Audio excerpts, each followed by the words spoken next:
His dog.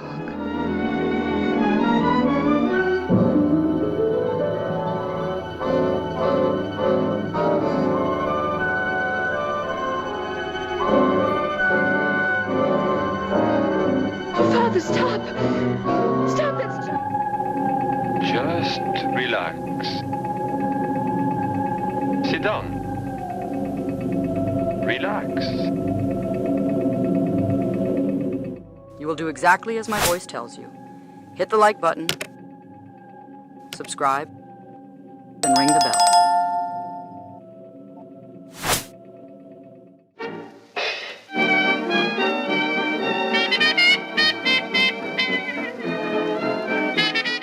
It has been labeled as the golden age of the cinema, filled with big stars and lavish productions. And during those years, Hypnosis found a way to be included in many of these productions. Welcome to Hastings Mystery Theater. I'm your host and mystery master, Randall Schaefer. Tonight we have another wonderful black and white murder mystery from the 1930s and 1940s. Tonight the corridors of mystery take us all the way back to 1946 for a Columbia movie, The Devil's Mask. This is the second of 3 I Love a Mystery series produced by Columbia. The series was based on a popular radio show of the same name, and each show began with a voiceover that sets the mood and ends with the statement, "I love a mystery." This was carried on into the movies.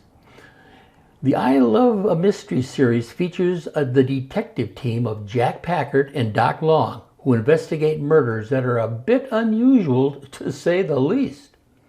In tonight's movie, a plane full of freight heading for South America crashes. Most of the cargo is destroyed. The few surviving containers are opened to help identify the destination or origin. In one of those containers, authorities find a shrunken head.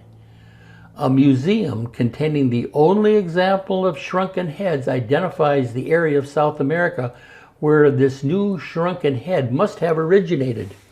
Interestingly, the famous explorer has recently gone missing in that area of South America. Could the new shrunken head and the missing explorer be related? If so, how did it get from the jungles of South America to the U.S.? And who is shipping it back to South America? Hold on to your head. We're returning to 1946 to enjoy The Devil's Mask.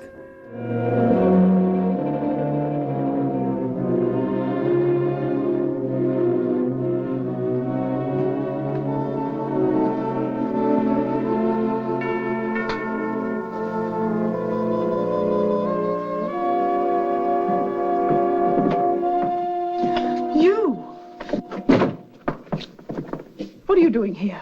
I thought you were in... Yeah? Haven't you ever heard of the magic word bail? You know you're not welcome in this house. Not by you, but this isn't all your house yet.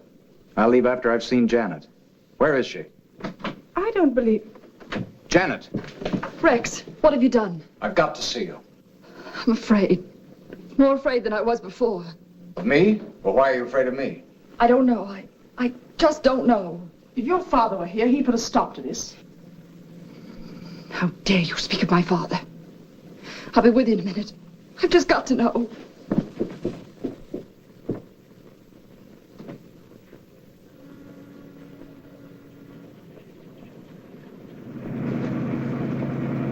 There's nothing I like better than a nice, fast double cross.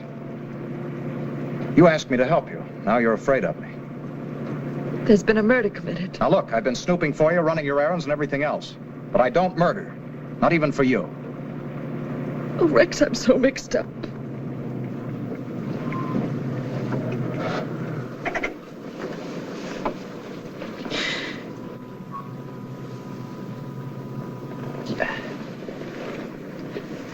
Now, it's this way. I thought I was doing all right with you. Up until those 2 private dicks waltzed in. Then suddenly they make me a murderer. A little circumstantial evidence and suddenly I'm a killer? Captain Quinn told me that... Okay, Quinn told you what he told me. Oh, what did you think I was, a panty waist? Is that why you picked up with me? Rex, things have changed since last night. There's something else that...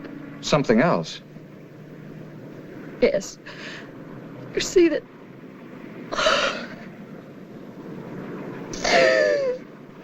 Kate, what gives here? What's the matter? I can't tell you. You don't know. I just can't tell you. Look, Janet, I'm playing on your side. I wish I could believe you. I'm so confused. Yeah, you're in pretty bad shape. If you didn't commit the murder, then it must have... It can't be. What is it? It just can't be. What do you know? Tell me. I can't tell you. Look, Janet, you've got to get a hold of yourself or you'll go completely off the beam. Oh, Rex, I don't know what to do. I need help, and I need it badly. Yeah, I can see that. You'll get help, Janet. You'll get help, all right.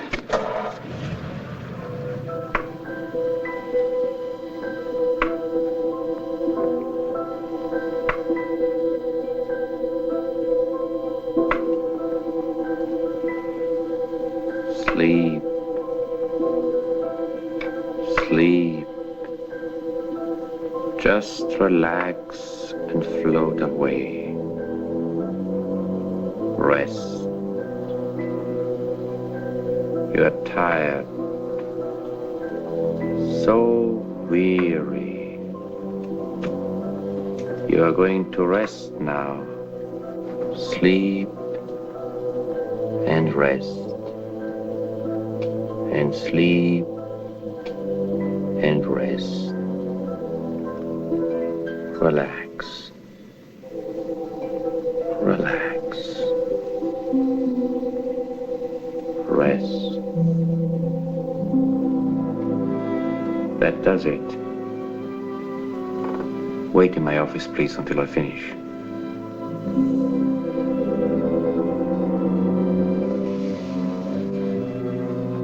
I'm your friend, Miss Mitchell. You're here to gain release from your problems. I'm here to help you. Speak, Miss Mitchell. Father.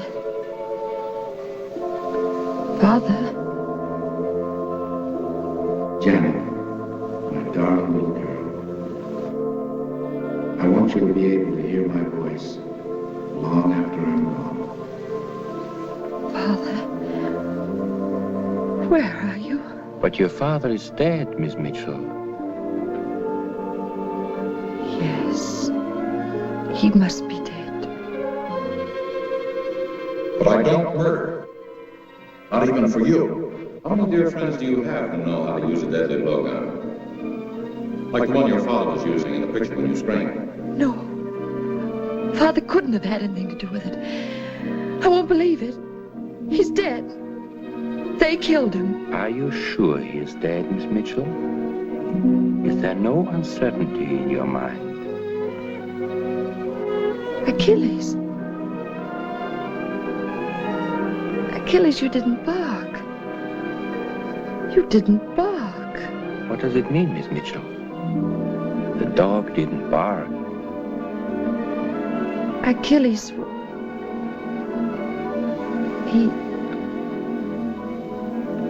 Achilles is my father's dog.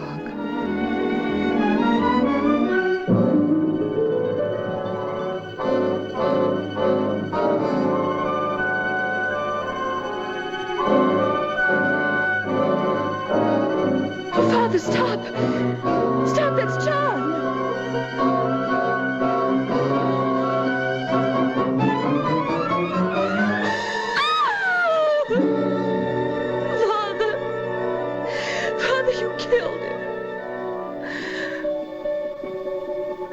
Find you. I'll help you.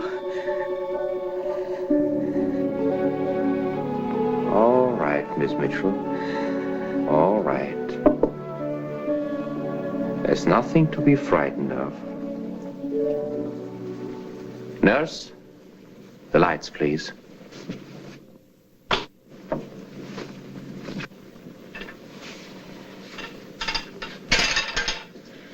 What happened? Nothing. Nothing, Miss Mitchell. You just slept for a while. Don't you feel better? Yes. Somehow I do feel relieved. Of course. Now wait here a minute. I'll be right back.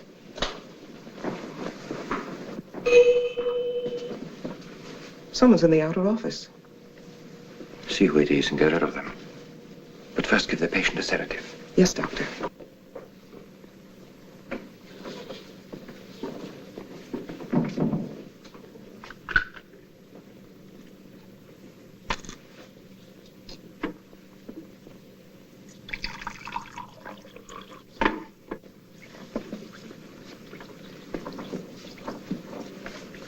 Drink this, please. What is it? A mild sedative for your nerves. Drink it. You can relax without a care in the world. When I was asleep, did I say anything? Did I speak at all? You'll have to ask the doctor.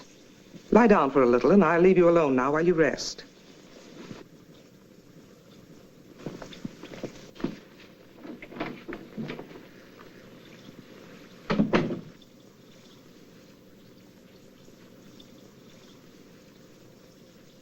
There's a definite father fixation.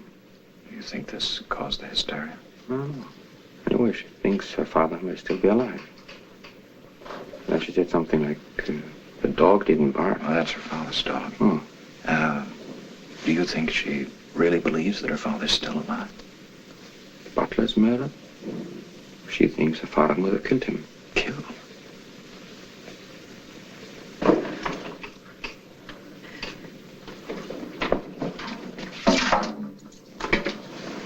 Janet! Don't come near me. Where are you going? Home. Let me go. You're in no condition to go out alone. Are you trying to tell me that I'm not responsible, that I'm crazy? What were you two talking about out there? Nothing important. What were you plotting behind my back? Miss Mitchell, I was only explaining your condition to Mr. Kennedy. We want to help you, if we can. I don't believe you. You brought me here to pry secrets from me. Let me go. Keep away from me. I should have known better than to trust you. I've been warned against you often enough. Well, doggone, look who's here. Hello, Miss Mitchell. Kennedy. What are you doing here? You sound kind of flustered, Bud. We're just waiting for you. Tailing, I think I'd call it. They're detectives. I'm sorry, doctor. They said they made an appointment with you. Please take me home. They're trying to keep me here. The lady seems to want to go home, Doctor. Miss Mitchell is in a highly excitable state. Hate and distrust are the normal reactions of the patient to the psychiatrist during and after the first few treatments. Then you're a psychiatrist, Doctor. A neurologist. But I use psychotherapy to a great extent in my work. They put me to sleep.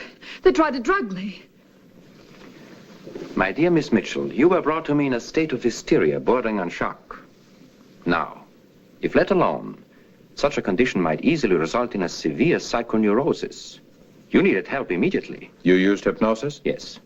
Hypnotic catharsis. It's a recognized form of treatment. But hardly a cure. No. It's a kind of safety valve. Or may I say, release from mounting pressure, though only a temporary measure. I'm impressed by your knowledge. But as this is strictly a professional matter between my patient and myself, I do not care to discuss it with you any further. Miss Mitchell, I'd advise you to get some rest. And now, if you'll excuse me, please. Just a minute, Doctor. Yes?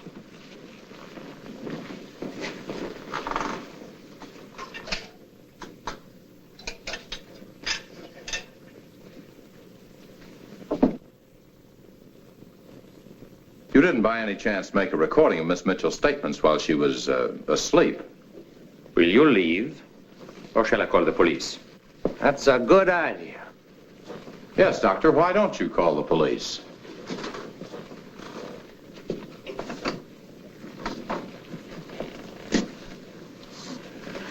Well, doggone, ain't that pretty? And just freshly cut. It's a confidential recording for my files. Give it to me. It's mine. You have every right to demand that Dr. Carger turn it over to you, Miss Mitchell, especially as it was taken without your consent. It might be very unpleasant if it got into the wrong hands. What are you trying to tell her? This setup, the rather odd hours the doctor keeps. Blackmail is an ugly word. Blackmail? I'd advise you to be careful making slanderous insinuations like that. Slander? Isn't it a fact that you were disowned by your profession in several eastern states? Well, what of it? Carger knows his stuff. Certainly, otherwise he'd never be able to attract a clientele. How he got a license to operate here is something of a mystery. He's wanted back east on charges of extortion and blackmail. The police are only waiting for the extradition papers to arrive. He's been crooked so darn long he could use a corkscrew for a yardstick. You keep in mighty strange company, Mr. Kennedy. That's why you brought me here. You were planning to blackmail me. I brought you here because you needed help and you needed it bad. I knew Carter could straighten you out. He did it for me once. You? The tough guy? I didn't think you had nerves. You're working together. This record...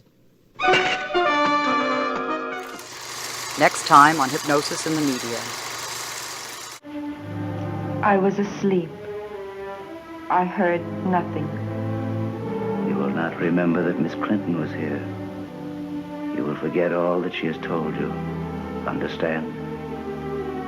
I understand. You are tired. You will now... Thanks for watching until the end. If you want to see more, just hit the subscribe button. I hope you enjoyed this episode of Hypnosis in the Media. I'm Meg Resister, a certified clinical hypnotherapist, as well as an advisor and co-producer of the series. If you're interested in learning more about hypnosis, I welcome you to contact me for a free phone consultation to find out if hypnotherapy can work for you.